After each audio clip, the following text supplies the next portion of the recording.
మనం అందరం కష్టపడతా ఉంటే ఇక్కడ ఒక దౌర్భాగ్య పార్టీ రాష్ట్రంలో ఒకటి ఉంది.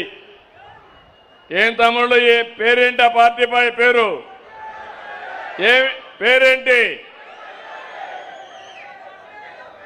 ఏం తల్లి ఆ పార్టీ పేరేంటి? మీరు ఆలోచించుకోవాలి. 5 ఏళ్లు రాయలసీమలో ఖర్చు పెట్టింది 2000 కోట్లు. 2 ఏళ్లలో రాయలసీమలో ఇరిగేషన్లో ఖర్చు పెట్టింది 12,000 కోట్ల రూపాయలు. రాయలసీమలో ఒక పెట్టుబడి రాలేదు. ఈరోజు రాయలసీమ ఒకప్పుడు రాళ్ల సీమ, ఇప్పుడు రతనాల సీమగా తయారు చేయడానికి ముందుకు పోతున్నాం. కరువు వచ్చిన, సమస్యలు వచ్చిన వెనక్కుపోయే సమస్య లేదు. ఆ సమస్యలను అధిగమిస్తామని కూడా నేను మీకు తెలియజేస్తున్నా. కానీ ఇక్కడ చూస్తే 1 ఎకరాకు నీళ్లు ఇవ్వలేదు, 1 ఉద్యోగం ఇవ్వలేదు, మైక్రో ఇరిగేషన్ ఇచ్చిన దాన్ని క్యాన్సిల్ చేశారు, ప్రాజెక్టులు పూర్తి చేయలేదు. ఇప్పుడు వచ్చి మాట్లాడతారు మళ్ళీ. మీరు ఒకసారి చూడండి ఎంత నీచమైన రాజకీయాలంటే, బాబాయిని గొడ్డలితో లేపేసి ఆ కేసు నా మీద పెట్టి సానుభూతితో మీ ఓట్లు సంపాదించుకొని మళ్ళీ మాట్లాడే పరిస్థితికి వచ్చారు. రాబోయే రోజుల్లో ఎవరి గొడ్డలి లేపినా ఆ చెయ్యి అక్కడే ఉంటుంది తప్ప వదిలిపెట్టే సమస్య లేదు. లా అండ్ ఆర్డర్ కాపాడుతాం. మా ఆడబిడ్డల జోలికి ఎవరైనా వస్తే అదే చివరి రోజు. పోలీసు వ్యవస్థని ప్రక్షాళన చేస్తాం, ప్రజల ఆస్తుల్ని కాపాడుతాం, మా ఆడబిడ్డల రక్షణకు అండగా ఉంటాం. ఈ విషయం మీరు గుర్తుపెట్టుకోవాల్సిన అవసరం ఉంది. రౌడీజాన్ని సాగనయ్యం. మీరు ఒకసారి చూడండి, రాయలసీమలో ఒకప్పుడు ఫ్యాక్షన్స్ అన్నీ ఉండేటివి, ముఠా కక్షలు. నిర్మోహమాటంగా చెప్పడంగా చేసి చూపించాం. ఈరోజు నేను గర్వంగా చెప్పగలుగుతున్నాను, రాయలసీమ ప్రశాంతంగా ఉందంటే దానికి కారణం ఎవరమ్మా? ఎవరు తమ్ముళ్ళు? ప్రాణాలతో చెలగాటమాడేవాళ్ళు. బలవంతుడిదే రాజ్యం. ఇప్పుడు బలవంతుడు కాదు, బలహీనుడిదే రాజ్యం. అదే నాగరాజు ఎంపీ. అవునా కాదా? అది ఎప్పుడు జరుగుతుందంటే మీలో కూడా చైతన్యం రావాలి. నేను ఒకటే చెప్తున్నాను, నాకు రాగద్వేషాలు లేవు. దగ్గర 48 సంవత్సరాలు నన్ను ఆదరించారు మీరు, ఎవరికీ జరగల. అలాంటి చరిత్ర మీరు సృష్టించారు. నేను మీకు రుణపడున్నా, ప్రజలకు రుణపడున్నా, తెలుగు జాతికి రుణపడున్నా. మీ రుణాన్ని తప్పకుండా తీర్చుకుంటానని మరొకసారి హామీ ఇస్తున్నా.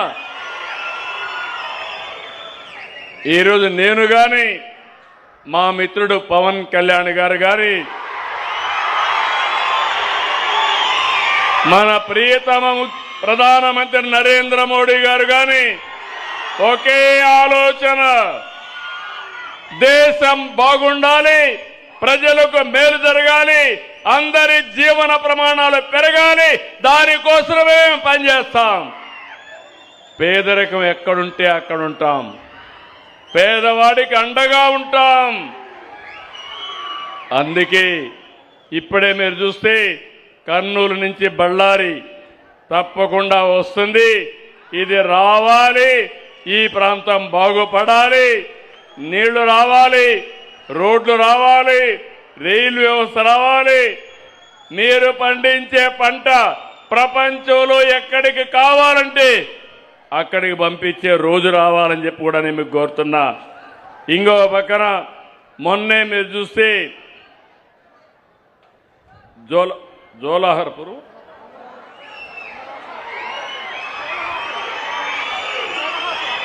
జోలాహరపురం వాటర్ ప్రాబ్లం కోసం 7 కోట్లు కావాలంటే ఆ 7 కోట్లు కూడా శాంక్షన్ చేశాం. అవి కూడా తొందరలోనే పనులు అవుతాయని చెప్పి నేను మీకు తెలియజేస్తున్నా. ఇక్కడికి వచ్చినప్పుడు ఇక్కడి నుంచి నేరుగా మీ హాస్పిటల్కి వెళ్తున్నా. సంజీవిని ప్రాజెక్ట్ ఎట్ట పనిచేస్తుందో చూస్తున్నా. మళ్ళీ మళ్ళీ అందరికీ సూచనలు ఇస్తా. మీ ఆరోగ్యాన్ని నేను ఎప్పటికప్పుడు వాచ్ చేస్తా డాక్టర్గా, రాజకీయ డాక్టర్గా. ఎందుకంటే నేను ఒకటే ఆలోచించాను, ఈ రాష్ట్రంలో ఉండే ప్రతి ఒక్కరి చేతుల్లో మీ ఆరోగ్యాన్ని పెట్టాలని. నిన్నన్నాను, నా ఆస్తి, నా భూమి, నా హక్కు. ఇప్పుడు నీ ఆరోగ్యం నీ చేతిలో. ఎట్లా చేయాలని నేను గైడ్ చేస్తా, ఎట్లా చేయాలన్న సూచనలు చేస్తా. ఎప్పటికప్పుడు నేనే, మీరు చూస్తే అవసరమైతే నా పేరుతో కూడా మీకు మెసేజ్లు పంపిస్తాను. ఏం చెల్లమ్మ ఆరోగ్యం జాగ్రత్తగా చూసుకో, లేకపోతే ఏం తమ్ముడు నువ్వు ఎక్కువ ఇది చేస్తారో తగ్గించుకో. అవునా కాదా? ఆరోగ్యం ముఖ్యం. సిగరెట్లు తాగద్దు, అవి కూడా చెప్పే పరిస్థితికి వస్తా. కాబట్టి ఇవన్నీ చేస్తే ఇక్కడికి వచ్చినప్పుడు అధికార యంత్రాంగం ఇంకో పక్క ఉన్నారు, ఈ పక్క ఆ పక్క మా అధికారులంతా ఉన్నారు, ఈ సైడ్ ఉన్నారు. ఇక్కడికి వచ్చిన తర్వాత నేను నియోజకవర్గం రిపోర్టు చూశాను. మొత్తం నేనేం చేస్తున్నానంటే 42 సేవలు నియోజకవర్గంలో లాస్ట్ నుంచి 2 ఏళ్ల నుంచి నేను మెజర్ చేస్తున్నా. ఏ అధికారి ఏ సేవ ఏ విధంగా చేస్తున్నాడు. ఈరోజు వేల కోట్ల రూపాయలు ఖర్చు పెడుతున్నాం. డీబీటీ ఇస్తున్నాం, అంటే మీ బ్యాంకులో అకౌంట్ ఇస్తున్నాం. మొదటి తారీఖున డబ్బులు ఇస్తున్నాం. కొన్ని కైండ్లో పెడుతున్నాం. పిల్లలకు మధ్యాహ్న భోజనం పెడుతున్నాం, అన్న క్యాంటీన్ పెడుతున్నాం, ఫేర్ ప్రైస్ షాప్లో నిత్యావసర వస్తువులు ఇస్తున్నాం. ఇంకో పక్క మీకు కొన్ని సర్వీసులు ఉంటాయి, సర్టిఫికెట్స్ క్యాస్ట్ కానీ, నేటివిటీ కానీ, లేకపోతే అడంగల్ కానీ, లేకపోతే క్యాస్ట్ కానీ, ఇవన్నీ ఉంటాయి. అవన్నీ కూడా సుజావుగా ఇవ్వాలి. అన్నీ ఆన్లైన్లోనే ఇస్తాం. మీరు ఎక్కడికి పోయే పని లేదు. మీ ఫోన్లో మీరు కొడితే అక్కడి నుంచి వాట్సాప్ గవర్నెన్స్లో అన్ని సేవలు మీకు అందజేసే బాధ్యత నేను తీసుకుంటున్నాను. రెండోది, దీన్ని కూడా ఎక్కడైతే టచ్ పాయింట్ ఉంటుందో అది చెక్ చేస్తున్నా. అంటే మీకు ఇచ్చిన పెన్షన్ ఏ స్పాట్లో ఇచ్చారు, వాళ్ళ ఇంటి దగ్గర ఇచ్చారా, లేకపోతే ఈయన ఎక్కడికో పిలిపించుకొని ఇచ్చాడా, ఇవన్నీ టెక్నాలజీలో అనలైజ్ చేసుకుంటున్నాను. ఇవన్నీ చేసి కరెక్ట్గా చేస్తే వాళ్ళని అభినందిస్తా. కరెక్ట్గా చేయకపోతే ఒత్తిడి పెంచుతా. అప్పటి కూడా చేయకపోతే స్పీడ్ పెంచుతా. పెంచి ఎట్టి పరిస్థితుల్లో మీకు మెరుగైన సేవలు అందించి మీరు నా మీద చూపించే అభిమానానికి శాశ్వతంగా మీ రుణం తీర్చుకోవాలనేది నా కోరిక, నా ఆలోచన. ఇక్కడికి వచ్చినప్పుడు నేను ఇంత కష్టపడి పనిచేస్తే ఈ అన్నా క్యాంటీన్ ఇక్కడ మొన్న పెట్టారు. ఇక్కడికి వస్తే మెప్మా లేదనుకుంటా, ఇక్కడ మున్సిపాలిటీ లేదు. ఇక్కడికి వచ్చినప్పుడు అన్నా క్యాంటీన్ ఎవరు చూస్తున్నారు నాకు తెలియదు, రావాలి. అదే మరి రెండోది పంచాయతీరాజ్ కింద రెడీ సెల్ఫ్ హెల్ప్ గ్రూపులు, పంచాయతీరాజ్ సర్వీసెస్, ఎన్టీఆర్ భరోసా pension, street lights, drinking water గ్రామీణ ప్రాంతాల్లో రావయా. ఏం తమ్ముడు అన్నా క్యాంటీన్ బాగాలేదు, నేనంత డబ్బులు ఖర్చు పెట్టి అన్నా క్యాంటీన్ పెడితే సరిగా ఇవ్వకపోతే ప్రజలు సాటిస్ఫాక్షన్ లేదు.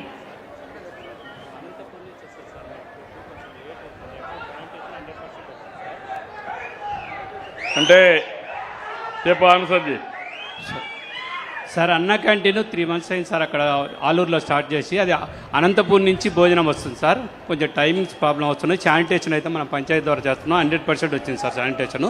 ఫుడ్ కొంచెం లేట్గా రావడం వల్ల కొంచెం ఒకసారి చల్లగా కూడా ఉంటుంది సార్. మీరు రెక్టిఫై చేపిస్తాం. కలెక్టర్ గారు మాట్లాడారా? రెక్టిఫై చేపిస్తాం. బాలేదు, నేనే అడిగాను. మీరు అనుభవంతో అడుగుతున్నారు, నేను డేటాతో అడుగుతున్నా, సమాచారంతో అడుగుతున్నా. కలెక్టర్ గారు స్ట్రీమ్ లైన్ చేయండి. ఎట్లా చేస్తారో నాకు అనవసరం. జిల్లా అధికార యంత్రాంగం అది మీ బాధ్యత. వాళ్ళు పిలిపించండి, మేము కూడా మాట్లాడతాం. మాట్లాడి సార్ట్అవుట్ తొందరలోనే సార్ట్అవుట్ చేస్తున్నప్పుడు. ఆ తమ్ముడికి మైక్ ఇవ్వండి. అతనికి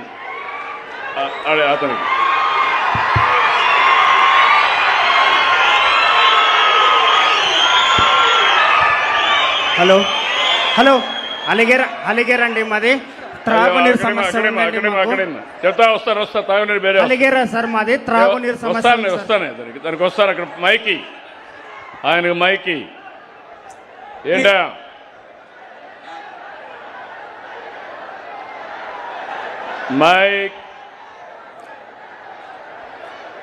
మైక్ పనిచేయలేదా? ఆన్ చేయి. వస్తాను చూడు. గౌరవనీయులైన ముఖ్యమంత్రి గారికి, గట్టిగా గౌరవనీయులైన ముఖ్యమంత్రి గారికి మరియు శ్రీ వైకుంఠ జ్యోతి